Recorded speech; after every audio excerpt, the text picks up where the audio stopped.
May 23, 2023. On their 100th birthday, the Nonpartisan American Law Institute awards Supreme Court Chief Justice John Roberts the Judge Henry Friendly Medal, their highest honor. But inside the court, there's cause for optimism. I am happy that I can continue to say that there has never been a voice raised in anger in our conference room. Our court consists of 9 appointees by 4 presidents. We deal with some of the most controversial issues before the country, yet we maintain collegial relations with each other. When I wander down the halls and see a colleague, I am always happy to have the chance to chat. Now, to be fair, there are many days where I don't feel like walking down the halls, so you may have to discount that a little bit. And on a final issue of concern inside the court, I want to assure people that I am committed to making certain that we as a court adhere to the highest standards of conduct.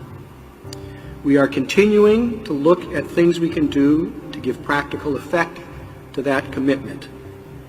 And I am confident there are ways to do that that are consistent with our status as an independent branch of government under the Constitution's separation of powers. True crime. Sex. Political conspiracy. Celebrity gossip. Murder. UFOs. Crooked officials. The occult. Assassination. Courtroom drama. Rape. Corporate scams. Scandel Sheet. Hello, everyone, and welcome to Scandel Sheet. My name is Thad Helsley, and I am joined, as always, by my co-host, Ellie. Ellie, how are you? I'm great. How are you doing today? Great. Well, you know, I wanted to ask you about that picture yesterday you sent us of those 16, I counted 16 salmon. Are you feeding all the homeless shelters in the city of Anchorage? No, just myself. Or is that what you guys eat on a just on a regular day? 16 fish? Yeah, on a regular day. Yeah, no. Yeah, it's like the Nathan's hot dog eating contest. No, it's we just, process it and freeze it and have it throughout the winter in the freezer. Okay. Yeah. Building up the inventory. Gotcha.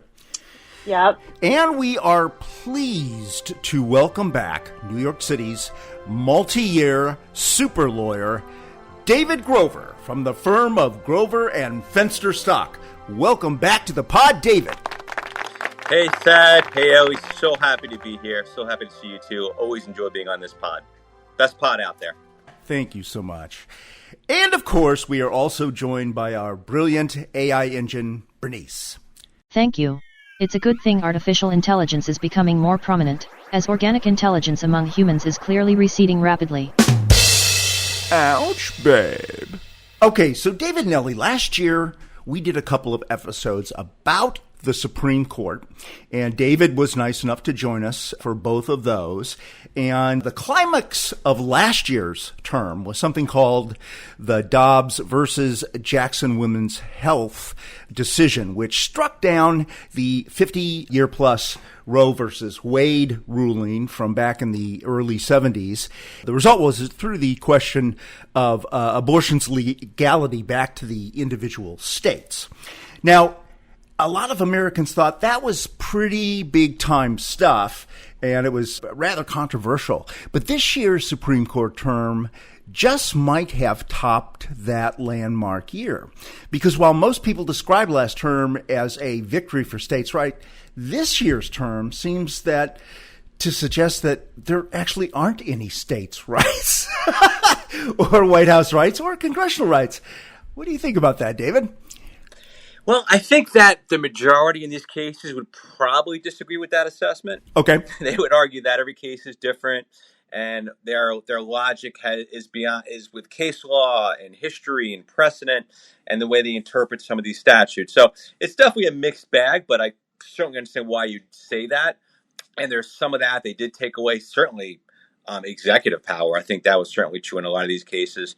And I think some of these things will be litigated for many years going forward, because these things never go away as quickly as people think. Mm-hmm. Mm-hmm. Ellie, what do you got?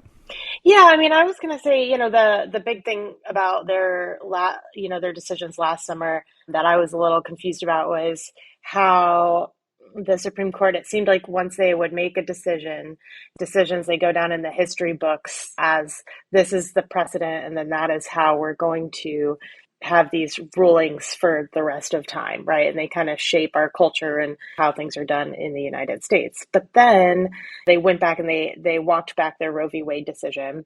And then now this year, they've kind of reversed some of their other decisions. And even Kavanaugh, in some of his own writings, has said a lot of things will need to be revisited later on. And so it seems like the Supreme Court is now not so much this very decisive, make a one-time historical decision type of body. It seems like now they're becoming similar to the rest of the legal system, where they can make a decision and then walk back their decision and then make another decision all about the same topic. And so I think it's just interesting for someone like me who has no legal education whatsoever, except like my ninth grade social studies.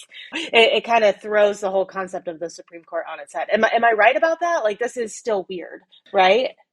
I think you make a great point, and I think your point is even more well taken because you're not an attorney, and you're a citizen, and you see what's going on out there. And I think in the old days, you'd have major cases decided, and that would be the law of the land for essentially forever.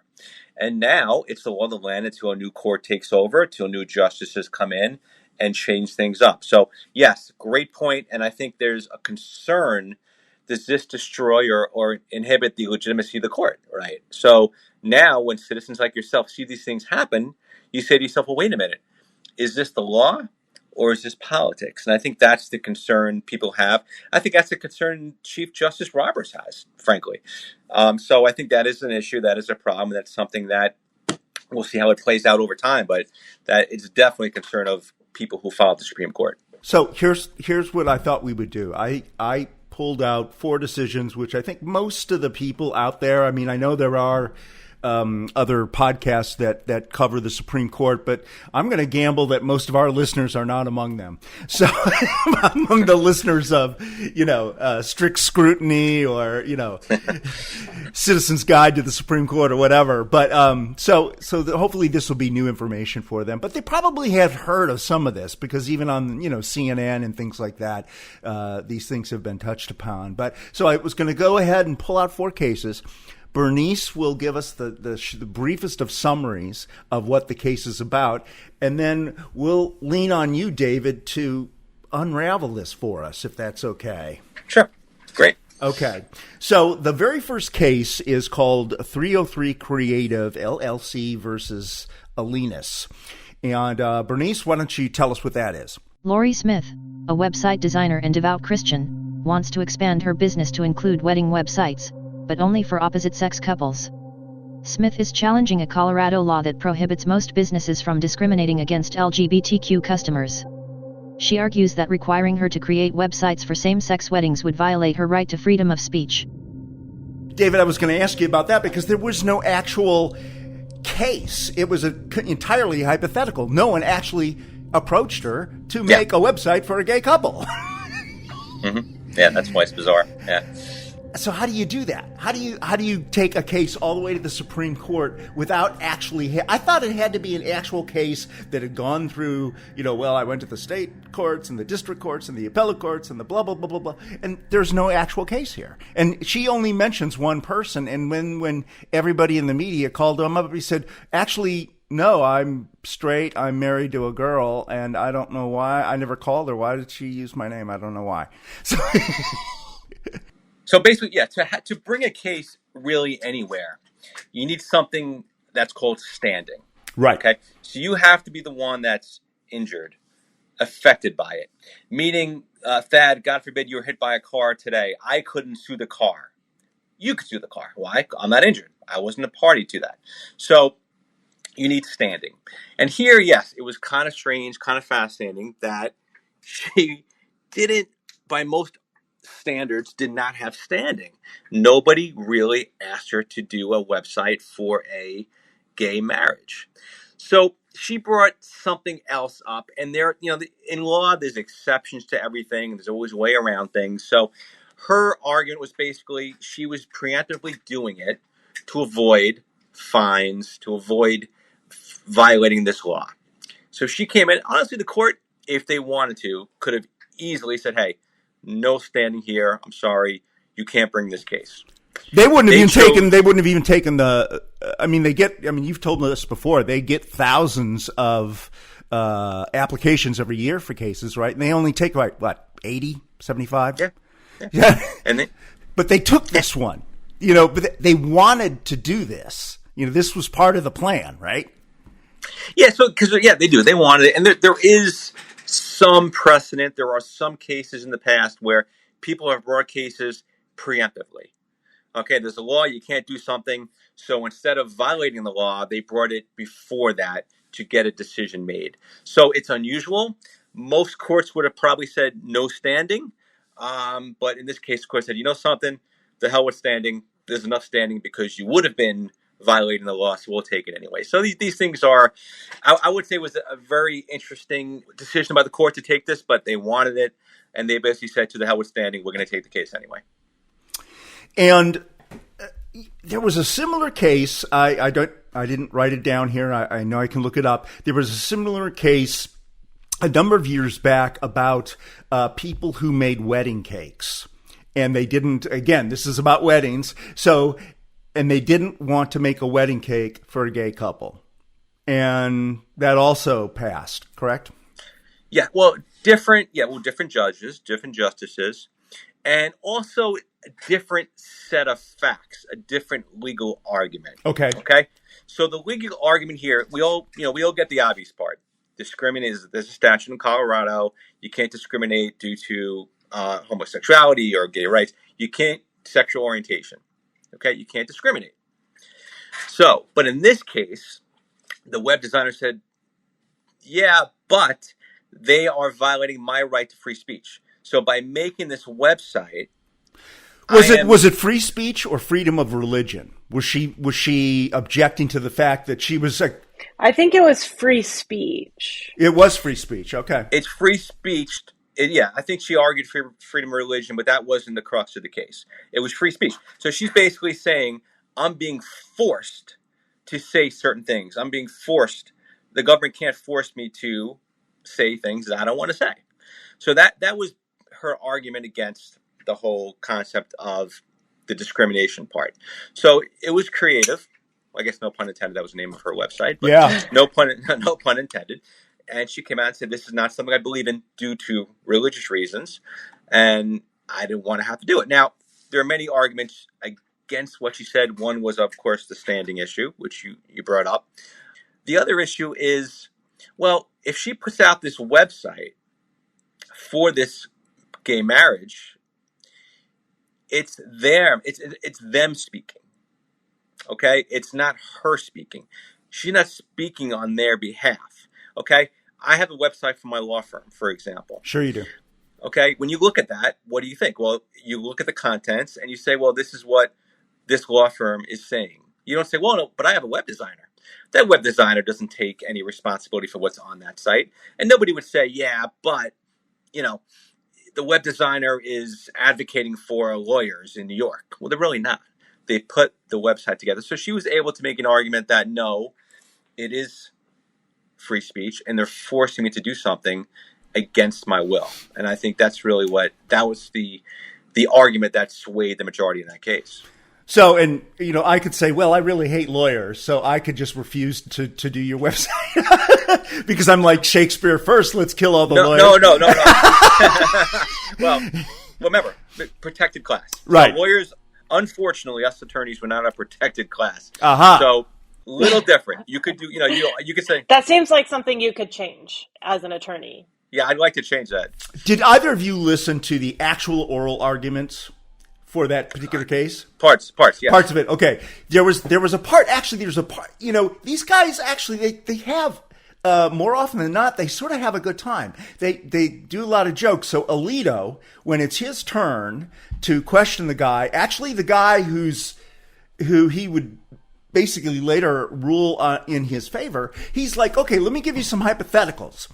What if a black kid goes up and his parents go up to Santa Claus in a mall during Christmas, And they want to take a picture with Santa Claus. And Santa Claus says, nope, I don't take pictures of black kids. I'm white supremacist Santa. So, and that was a dissent. Yeah, that was the main argument of the dissent. Okay, the majority here did kind of jump into that a little bit. They didn't want this to be that. This court does have. They want to be perceived sometimes doing the right thing, and they basically, it doesn't apply to goods. It only applies to free speech. So they really want to narrow it just to free speech. Whereas the dissent says, well, wait a minute, this can be interpreted different ways, and you're right. Do you have to serve a black person in a restaurant if they come in and say, well, it's against my free speech? I mean, you can always make an argument for anything. So I think the majority basically said, no, limit it just to this. And of course, the dissent says, well, this is kind of a slippery slope, and who defines free speech? Can it be extended to be almost everything? And the majority would tell you no. They would say no. We're saying this is not it. You still have to sell to people of a protected class. You still have to do business with people of the protected class, but you can't force them to violate their free speech rights. So again, it's, which side? Where are we drawing the line? Okay, we're saying cakes and websites, but I mean, it does feel like a slippery slope, doesn't it? I mean, if a gay couple walks into a grocery store and tries to buy a dozen eggs, and how are you going to know they're gay unless they have their arms around each other or something like that? But I mean, what if the clerk says, well, it's a violation of my, free speech to, put these eggs over the scanner? Well, Gorsuch would say no. That's clearly not a free speech. Okay. Thing. So, all right. Yeah, he would say no. Could a photographer not want to take a picture of gay kids in a high school yearbook? They talked a lot about photographers. They talked about writers. They were saying most websites, and I know this for a fact since I used to make websites for a living, are just templates. They're not, there's nothing unique. There's no speech in a website. You've got 20 to choose from, and you just slap somebody's name on top of it. And that's probably what yours is, David. That's when they made it. A little better than that, but yeah. Yeah.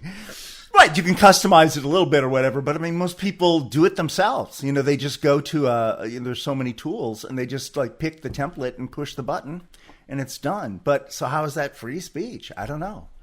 It's like saying free speech is blue versus green. Yeah, again, it's a matter of interpretation, a matter of how you want to see it. You could certainly argue maybe this wasn't the best case to make this decision on. I think for everything we just said, besides standing, which is, you're right, it's not really her website. Yeah, she's putting it together, but she's not promoting gay marriage by just making this website for somebody. So I see the arguments of the majority here. I don't know if it was the best set of facts to use to come to this decision. And it almost seems like with these types of cases, you have a Venn diagram, where one bubble is free speech, and then one bubble is the commerce and doing business with people of a protected class. And there's going to be that overlap gray area, in probably all of these instances. And that's the part that's extremely difficult to regulate. And that's the part that, is going to take up all the news cycles and, dominate the conversation, right? Because it's that little part where it's impossible to pick apart, the commerce versus the right to free speech. I mean, and to your point before, one day this could be overruled by a different court. Very true. A different set of facts could come out and they say this isn't it. People are always going to try to push the envelope. Will that photographer try next time? Will it be somebody else? So, will it be a newspaper? So there's a lot of things where people push the envelope. This decision is, it's got. I don't know if it's a slippery slope as much as some ambiguity of how this could be interpreted. If you listen to the majority, they say, not really. No, it doesn't apply to goods, just to free speech. But again, what does that mean? I don't know. I guess it's a case by case. But at least it opens the door for people to discriminate, for lack of a better term, to not avoid a free speech violation. Bernice, what's next on our docket here? Harvard College's admissions policy, which uses race as one factor among many when determining its incoming class, has been under attack for years by anti-affirmative action activist Edward Bloom and his organization, Students for Fair Admissions. SFFA, sued Harvard College alleging that the process violates Title VI of the Civil Rights Act of 1964 by discriminating against Asian American applicants in favor of white applicants.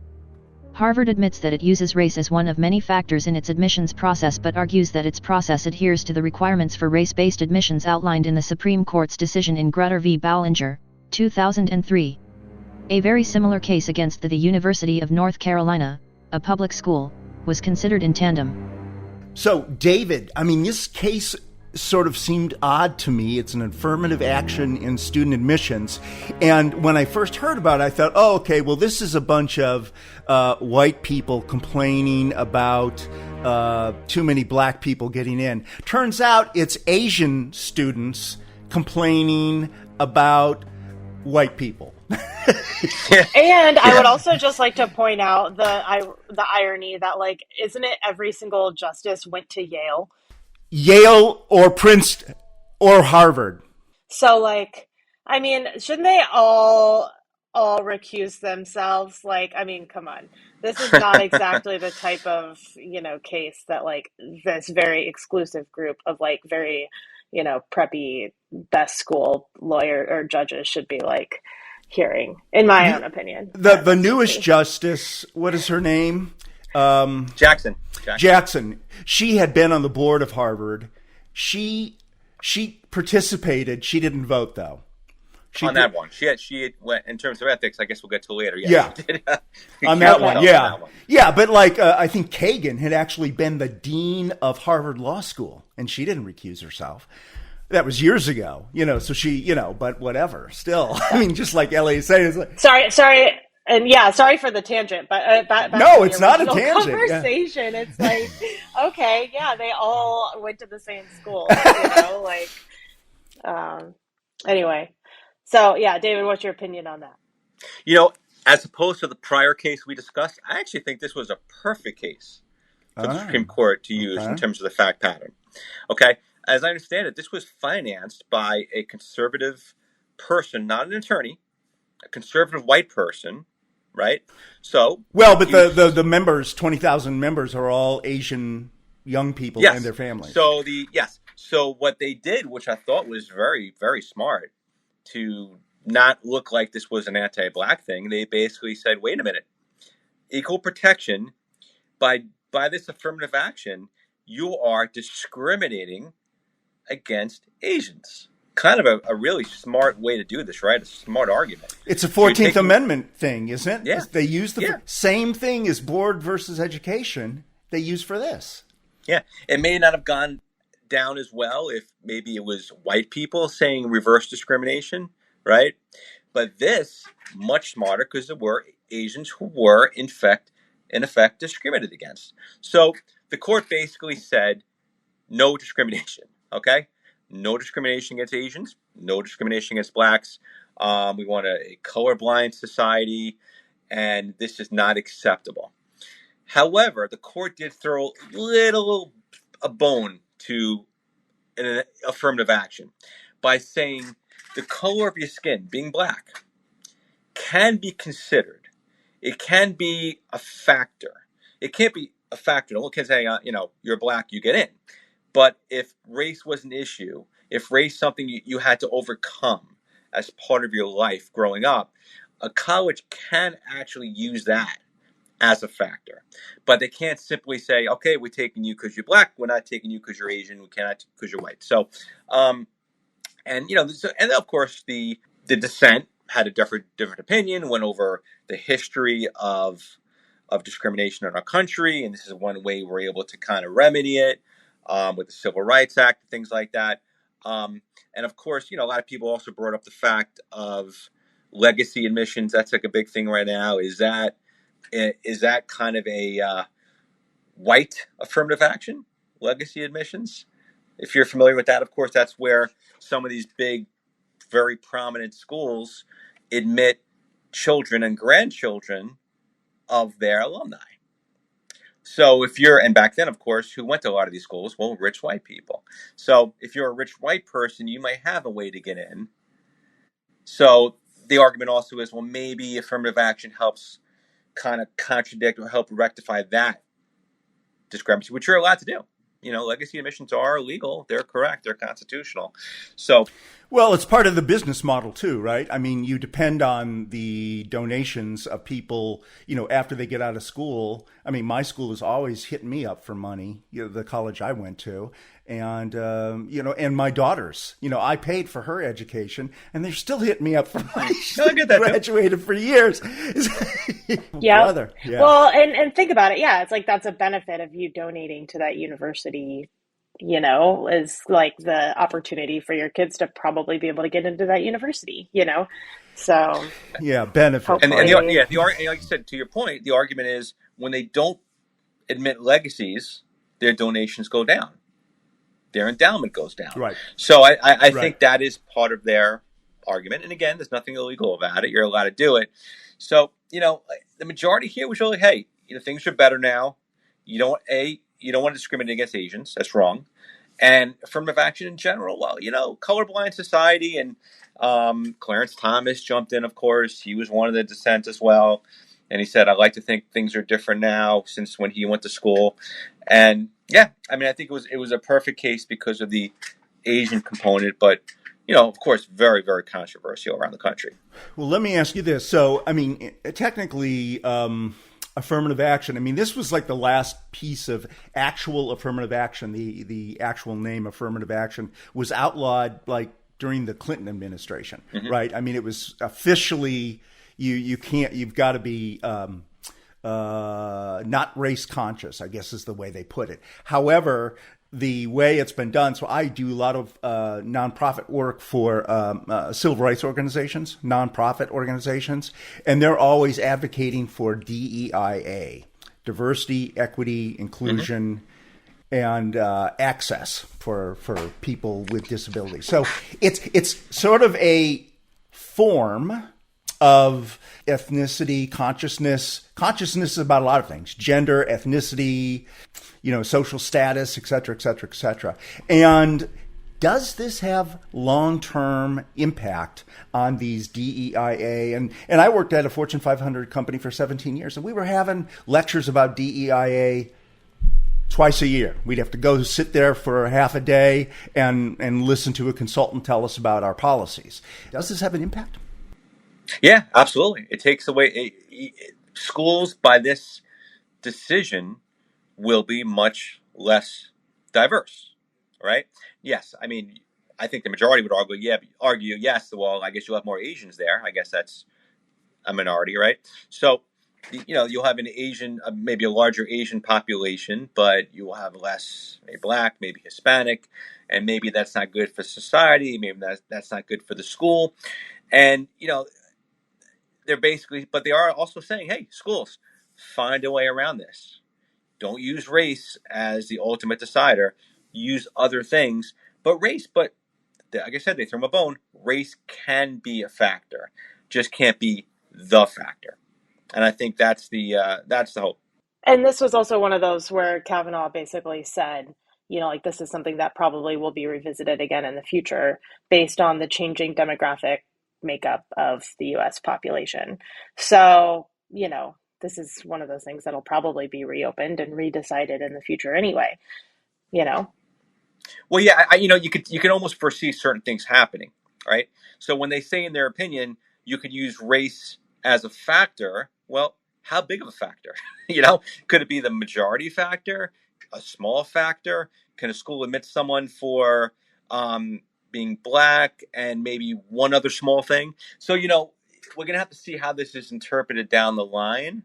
But it's certainly a very powerful decision.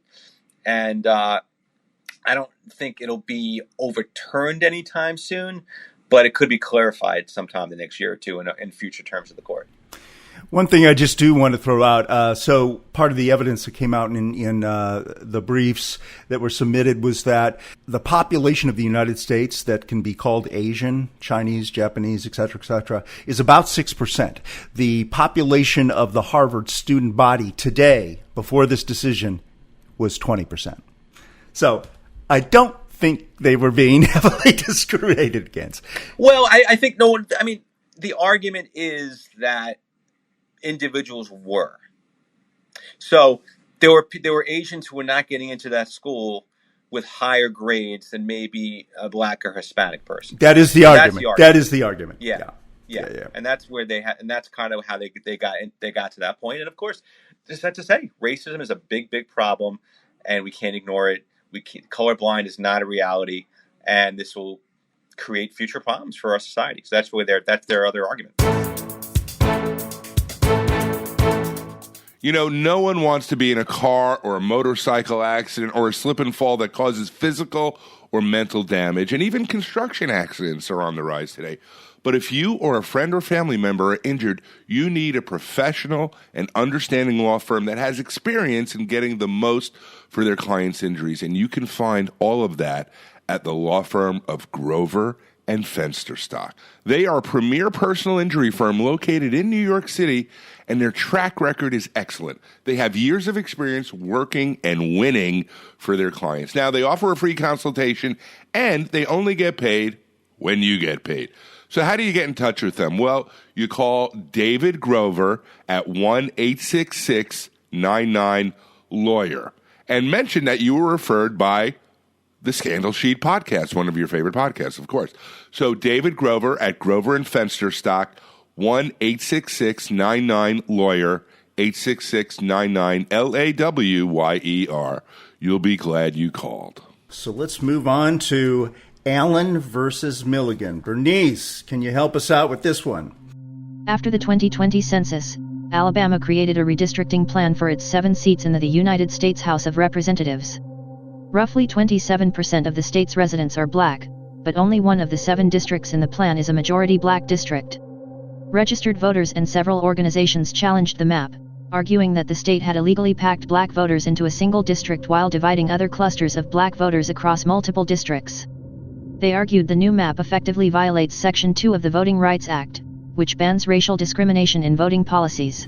This was one that liberals actually were happy about, because there have been a lot of cases before the court that dealt with basically, gerrymandering the voting districts, and this was one. And usually, what the court would say is like, it's not up to us, leave it to the states. In this case, they said they struck down the state.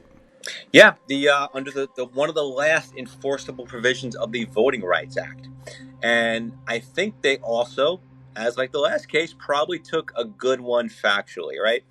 Alabama is 27% black. So what they did there, what the Alabama legislator did, was create one district that was almost all black. 1/3 of the entire black community in Alabama is in one district, and then split the other 2/3 into 6 other districts.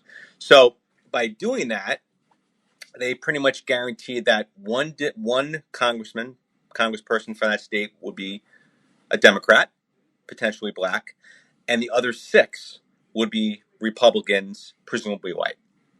So I think what the court did here, as opposed to some of the prior cases, and says, in the past they've said, look, we're not going to question politics. We're not going to question gerrymandering, the way you draw up these districts. If it helps one party over another, so be it. The court, though, drew the line on racial gerrymandering. They said, that's not what you could do. That's what you're doing here. Politics aside, Democratic side, Republicans aside, you're actually splitting them up by race. And that is a bridge too far, at least for, the 3 left-leaning justices and 2 of the more moderate, Justice Roberts and Kavanaugh. And Kavanaugh's become a moderate over these last few years, very pragmatic.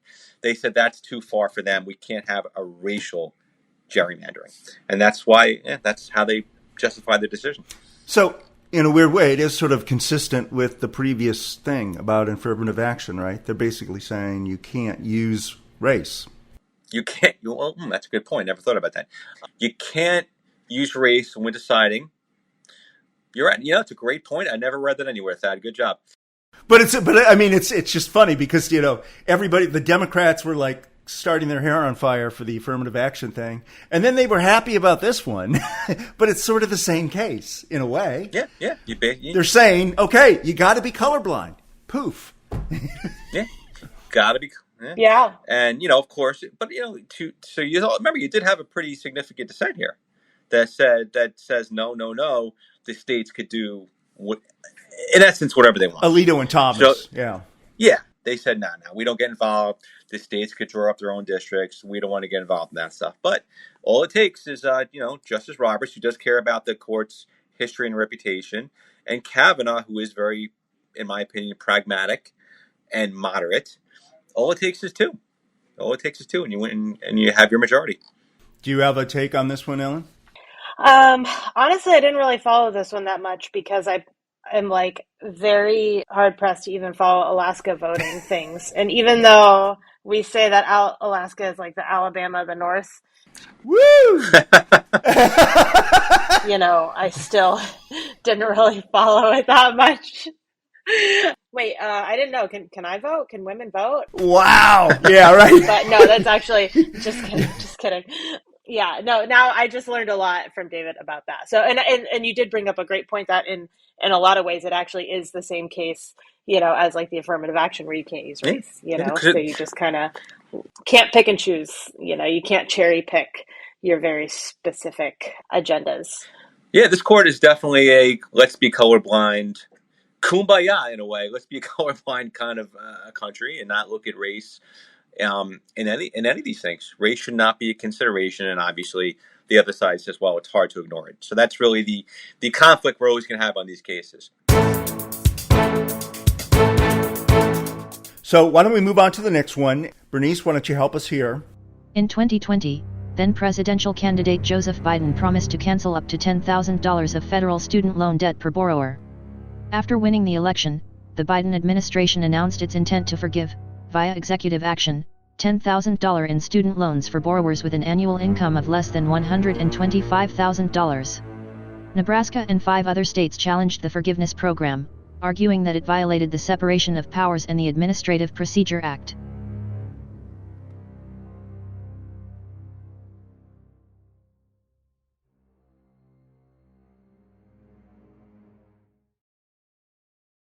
Ellie, you've a lot closer than David and I to remembering when you were going to college, and I don't know if you had to take a student loan or not. I did, but it's long since been paid off. I would imagine that's the case with David as well. But yes, it is.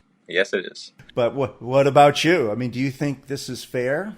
I mean, I'm in the boat of people who worked really hard to pay off my student loans as quickly as possible, and so therefore, I think everybody else should have to do that too. Okay. It's not smart to be an 18-year-old taking out the equivalent of a mortgage payment on loans. And so if you're going to make that decision, you got to, you make your bed, you got to lay in it. So okay. That's my opinion. I see that the Supreme Court kind of shared my opinion on that one. Although they didn't call me, we just so happened to have the same opinion on that.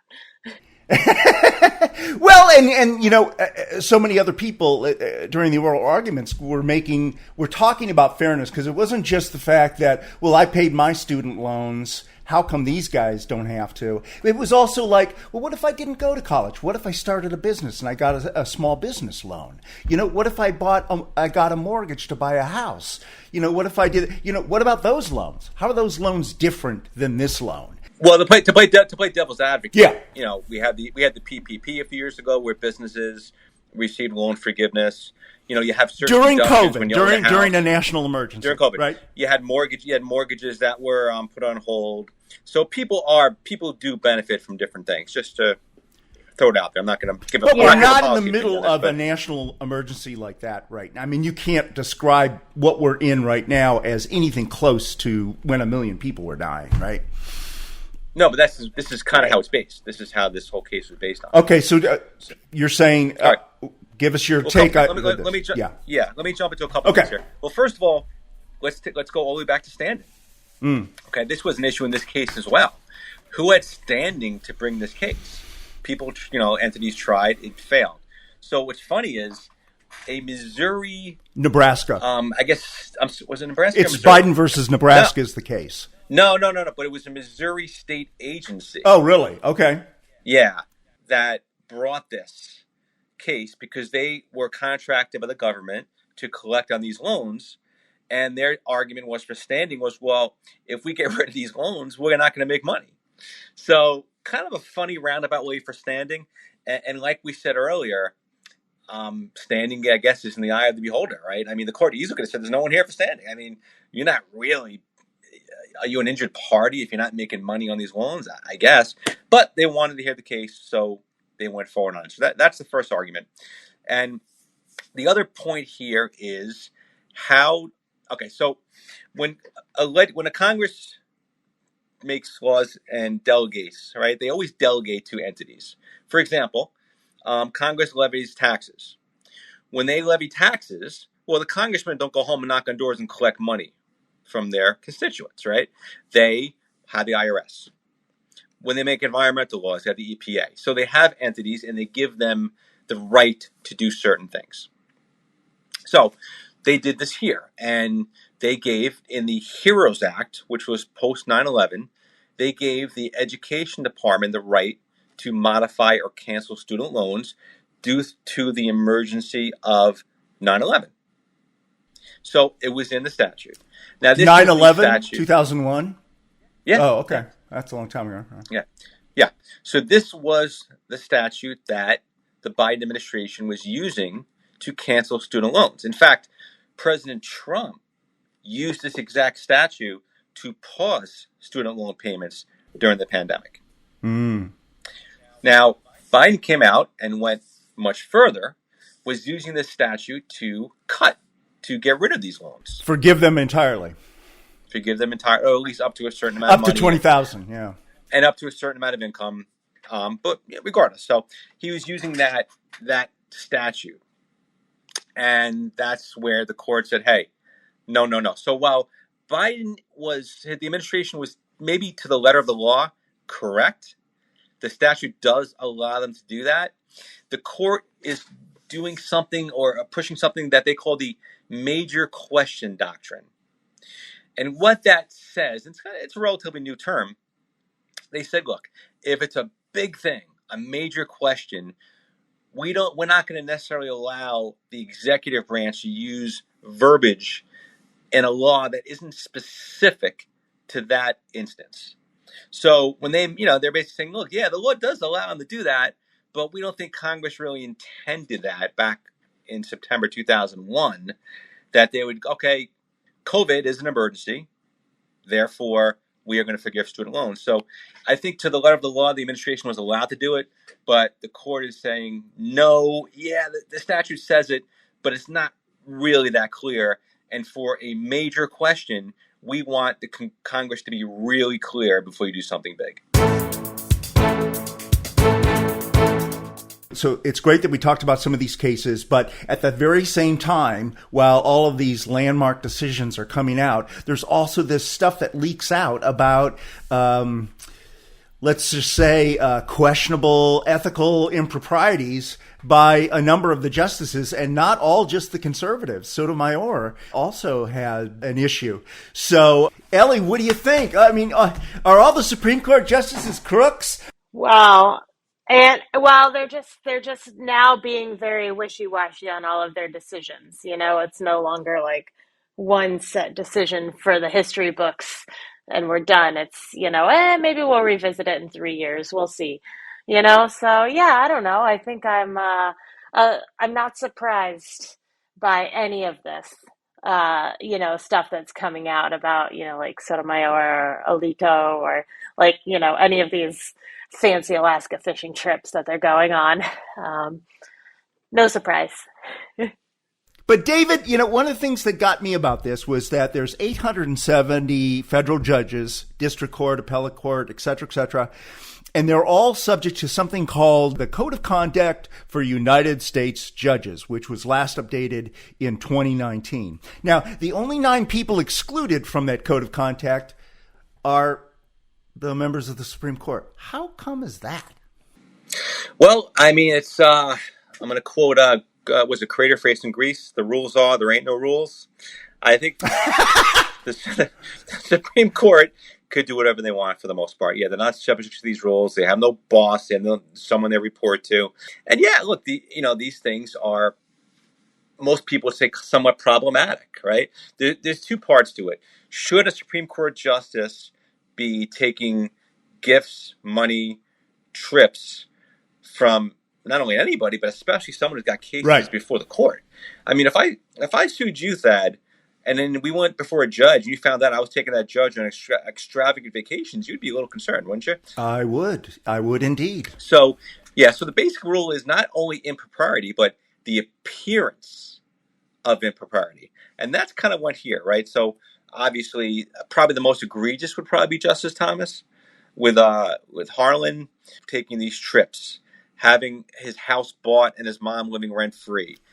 Also, his ward being tuition being paid $150,000 a year. Woo! Well, that was the stranger one. Yeah, the Grant. Nice school, man. Nice school. Yeah. Not bad. Very strange, and he paid for that. And I guess the argument would be, I guess he didn't have too many cases before the court. Maybe that's the argument, that maybe if there's an appearance. It wouldn't be tolerated in any other court with any other judge. And of course, he's also caught some flack for being involved and now recusing himself in the January 6th election debates, because his wife is a big activist in trying to overturn the election of 2020. Yeah. And he actually was involved in the debate and the voting in these cases. So, that's somewhat problematic too. And, he didn't, the other part here is disclosure. They are supposed to disclose. They are subject to 2 things: disclosure and recusal. So those are 2 things that they are supposed to do, even in the Supreme Court. Okay, and they didn't disclose. The media had to figure this out, right? Yeah. Okay. But and he said, I didn't need to. He was told he didn't need to. But what's funny is, in the past, when someone else paid the tuition, he did disclose it. So something happened, and he decided not to disclose it. And I think his is probably the biggest egregious one, but they'll have it. Conservative supermajority, is that the thing that happened? Yeah, maybe that was it. Yes. It's like, wow, all of a sudden, because it used to be like Thomas was like, everybody would vote one way, and Thomas was always like the extreme, like, crazy right wing. Like, he voted, it was always, every decision was 8-1, 8-1, 8-1, 8-1. Yeah, and he was the one. And now he's in the majority all the time. So, but there's a lot of stuff here. Look, Justice Roberts has his own issue also, right? He does with his wife. Yeah. His wife, an attorney, became a legal recruiter who gets paid to fill spots at these big law firms who have business before the Supreme Court. Before the court, yeah. Now, Justice Roberts has, I guess not surprisingly, did actually report these things. So it was reported. And I think this is a little less egregious because, to me, and I think most people would say, it's not really an issue unless there's a whole lot of attorneys going to one firm and that firm has a lot of cases before you. But, again, appearance of impropriety, right? It's definitely something. And, it's not like these guys make money they only make like $200,000 a year. I mean, after taxes, that's going to be like more like 100,000. So it's not like you're not going to get rich being a Supreme Court judge. Now, you can write books, you can have speaking fees, all of that stuff that a lot of these guys do, right, to make extra money. But, and I'm sure they do depend on their wives to bring in the bacon because, $100,000 is, nobody's going to get rich on that. You can't live in D.C. for $100,000. So, and, by the way, but they also can't get fired. I know, that's true. I know. So how, what kind of income would you make, would you be willing to settle for if you knew you could not get fired? ever until you died. Which is true. I mean, I'd settle for a lower income if it meant I could never get fired. It's good. Look, but a great segue, by the way, you mentioned about money. Justice Sotomayor, all right? So she did a couple things that probably weren't so great either. So what she did, there's two parts of what she did. One was more financial, is that she had her staff help promote her book pretty much. Make sure the libraries bought them, make sure stores bought them. They said, her defense is, well, not really true, because it was more so that she was going to speeches and wanted to make sure there was enough books available for everybody.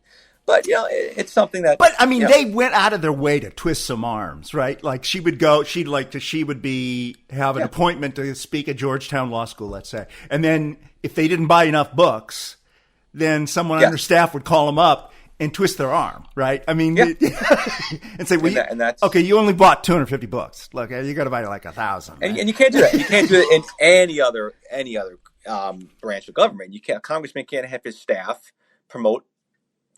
Have people on taxpayer salaries do these things for you. And the other thing that she did, which is well, they also all have to make extra money because now they still have to pay off their student loans. That's right. They're not getting their. They're not going to get their money now. You're right. Especially if they're all going to Harvard. Yeah, exactly. Well, no. Let me just throw in one thing.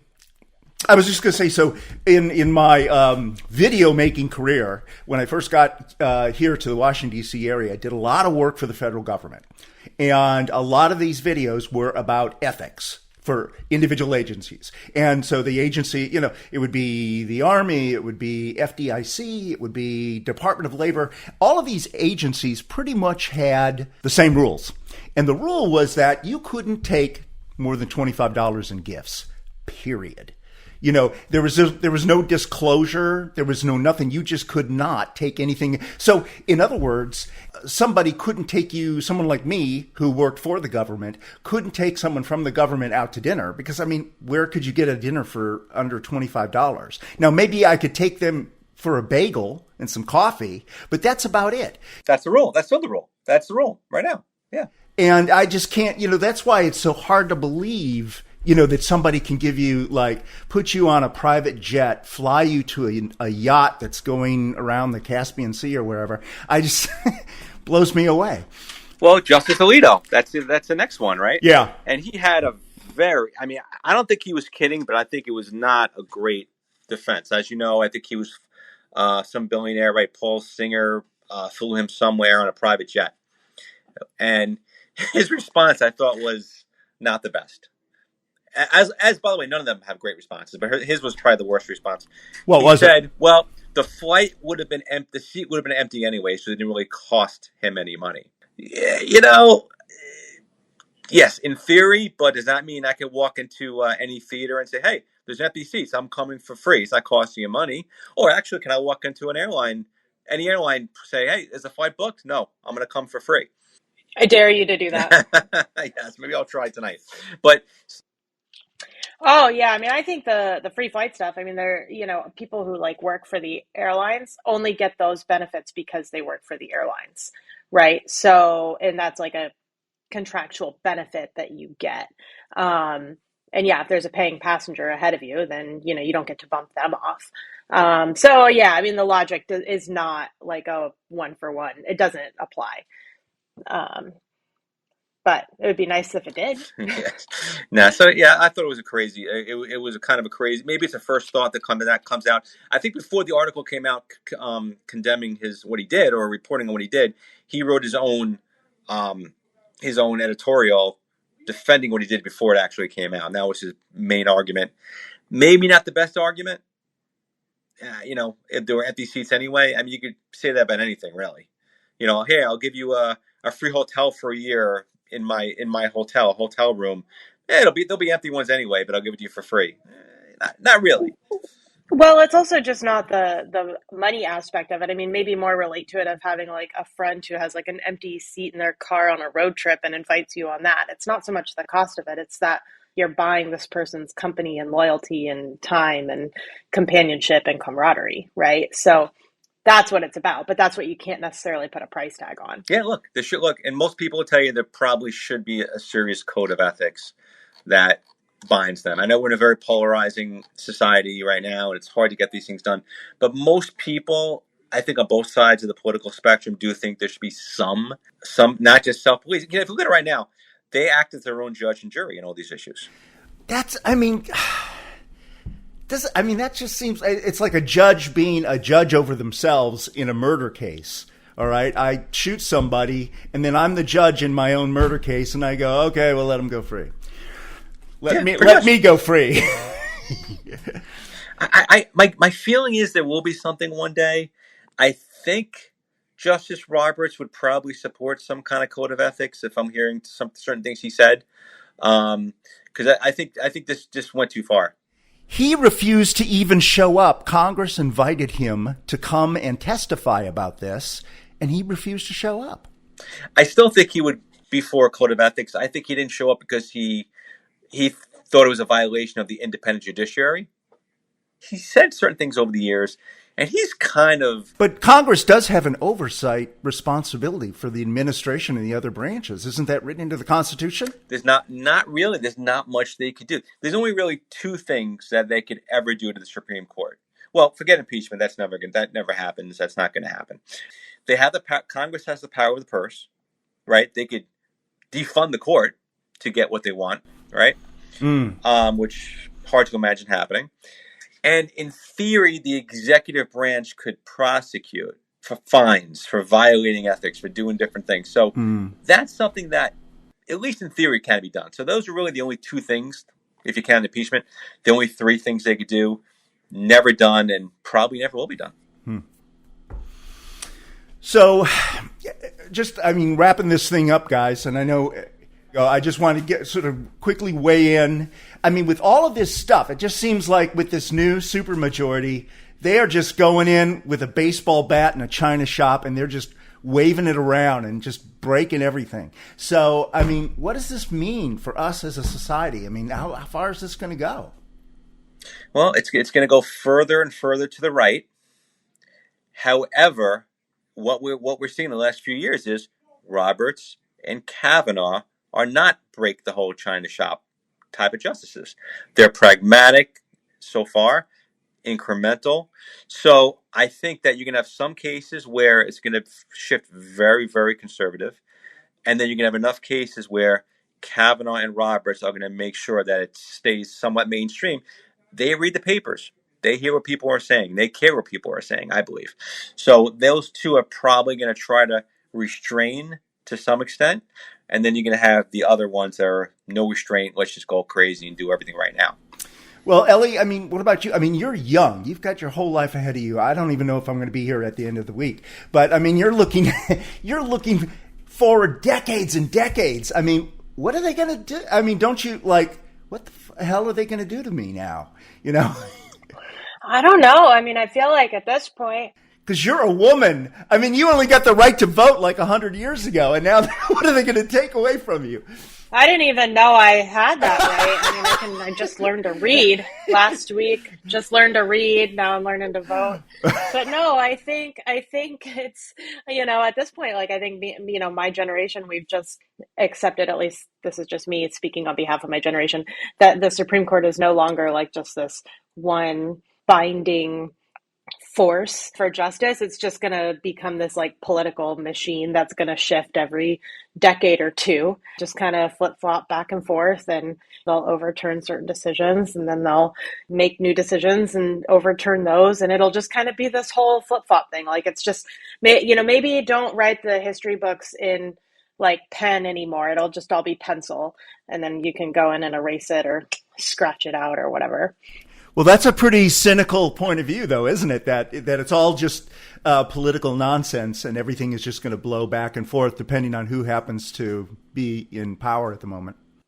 I mean, yes and no. Like, honestly, I forgot about the Supreme Court until this week. I forgot that it's been a whole year. I couldn't believe it's been a whole year since we covered the Supreme Court. So really, time flies. I don't know. For me personally, I don't think it'll affect me every now and then, but I'll just let them play their games. Not the first time in history this has happened. Remember, I was just watching a documentary recently on FDR. And remember threats to pack the court. He had a lot of fights with the court regarding the New Deal. So, these things happen. It was a pretty big fight back then. And hey, we survived it, right? We survived as a nation. So I'm sure we will again. Okay. We will persevere. Yes. We will overcome. As a Mets fan, we have a term. You gotta believe. You gotta believe. So. That's like Macy's and Santa Claus, right? Just believe or something. Yes. Okay, guys. Well, it's time to close the docket on this episode, folks. In addition to my amazing co-hosts, Ellie and Bernice, I want to thank our esteemed guest, David Grover, a multi-year super lawyer award recipient in the New York City area, for his great insights on the just concluded Supreme Court term, couched in terms every normal human can understand.